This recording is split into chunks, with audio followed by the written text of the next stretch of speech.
તો જોરદાર તાળી સાથે આપણે બોલાવીએ કંચનબેનને મંચ ઉપર.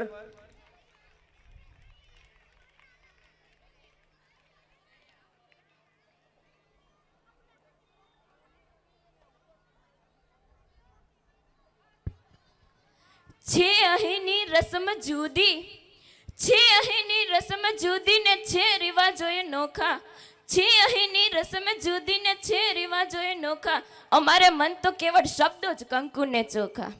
નમસ્કાર મિત્રો, હું કંચન જોટવા આપ સૌને પ્રજાસત્તાક દિવસની હાર્દિક શુભકામના પાઠવું છું. શબ્દ એક શોધો ત્યાં આખી સંહિતા નીકળે, શબ્દ એક શોધો ત્યાં આખી સંહિતા નીકળે, કૂવો ખોદો ત્યાં આખી સરિતા નીકળે.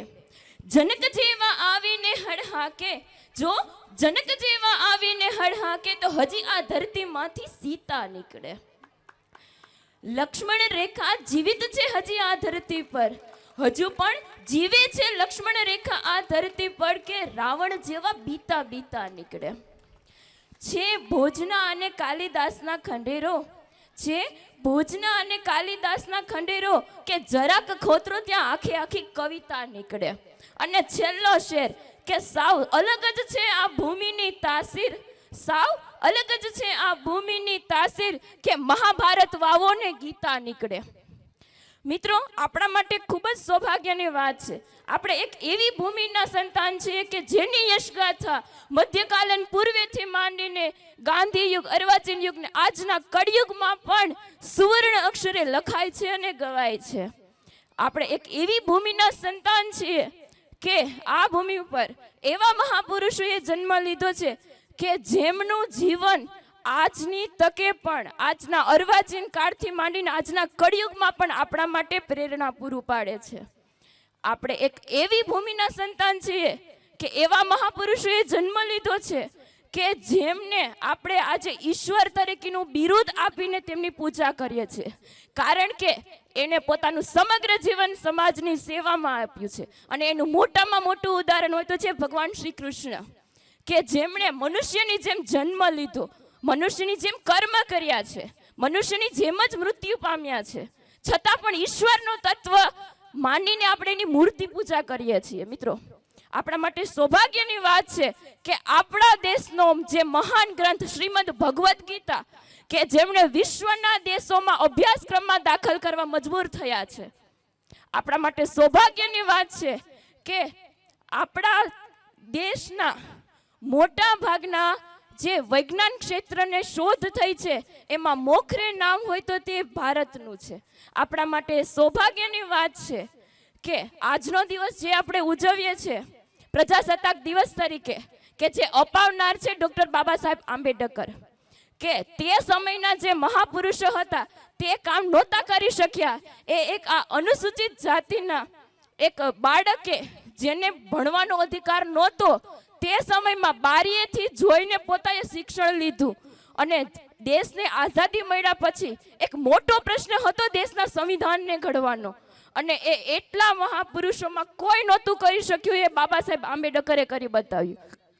અને 26મી જાન્યુઆરી આપણે જે પ્રજાસત્તાક દિવસ ઉજવીએ છીએ, પ્રજાને સત્તા અપાવનાર હતા એ બાબા સાહેબ છે.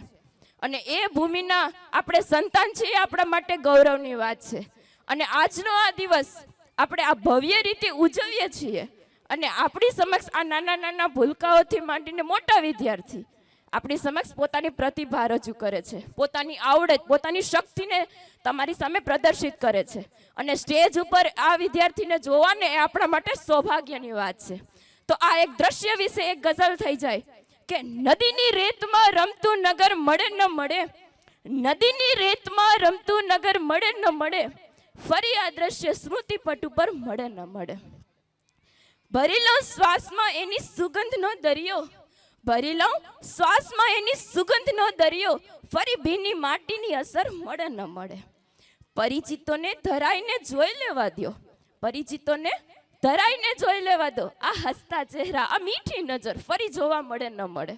અને છેલ્લા બે શેર જે મારી કલમે લખાયા છે કે આવ્યા છે એ ચહેરા ફરશે આંખોમાં, અમુક ચહેરા તમારા માટે અજાણ્યા છે, તમે ઓળખતા નથી, પણ એની પ્રતિભા, એની શક્તિ, એની આવડત તમારા એ ચહેરાને યાદ કરાવશે. તમારા સ્મૃતિ ઉપર એની હંમેશા માટે છાપ બેસવાની છે કે આવ્યા છે એ ચહેરા ફરશે આંખોમાં, ભલે સફરમાં એ હમસફર બને ન બને. તમારા આવનારા સફરમાં કદાચ એ તમારા મિત્ર સ્વરૂપે તમારા હમસફર બને કે ના બને, પણ એ ચહેરા તમારે સ્મૃતિ ઉપર છાપ તો બેસાડીને જવાના જ છે. અને છેલ્લો શેર કે મળ્યું છે એને માણી લ્યો મોજથી, મળ્યું છે એને માણી લ્યો મોજથી. ફરી જીવન પથ ઉપર આવા દ્રશ્યો જોવા મળે કે ના મળે? મિત્રો, સમય છે ને એક ક્ષણભંગુર છે, એને પાસ્ટમાં જઈને રિટર્ન જઈને નથી જોઈ શકતા આપણે, કે આગલા ભવિષ્યમાં આપણને ખબર નથી કે આને આપણે જોવા મળશે કે નહીં મળે. જે છે ને એ વર્તમાન છે, પ્રેઝન્ટ છે. એટલે આ દ્રશ્યોને તમારી સમક્ષ જે બાળકો પ્રસ્તુત થાય છે એને મોજથી માણી લેજો, કારણ કે તમે કલાક પછી પણ એને દ્રશ્ય જોવા માંગશો ને તો એ દ્રશ્ય તમને જોવા નહીં મળે. આવનારા વર્ષમાં પણ આનાથી તમને એક શ્રેષ્ઠ મળશે, કંઈક વિશેષ મળશે, પણ આને આ તો તમને જોવા નહીં જ મળે. એટલે માણી લ્યો મોજથી, જે મળ્યું છે એને ફરી જીવન પથ ઉપર આવા દ્રશ્યો જોવા મળે કે ના મળે. અને છેલ્લો શેર કે મોકો મળ્યો છે મુજને, એ મોકાનો લાભ હું ઉઠાવી લઉં. મોકો મળ્યો છે મુજને, એ મોકાનો લાભ હું ઉઠાવી લઉં. સૌપ્રથમ મારા કુદરતનો ને પછી આપ સૌનો આભાર હું માની લઉં. ઋણ તો નથી ચૂકવી શકવાનો, ઋણ તો નથી ચૂકવી શકવાનો આપ સૌનું, પણ આભાર માની આપ સૌને વધાવી લઉં. Thank you.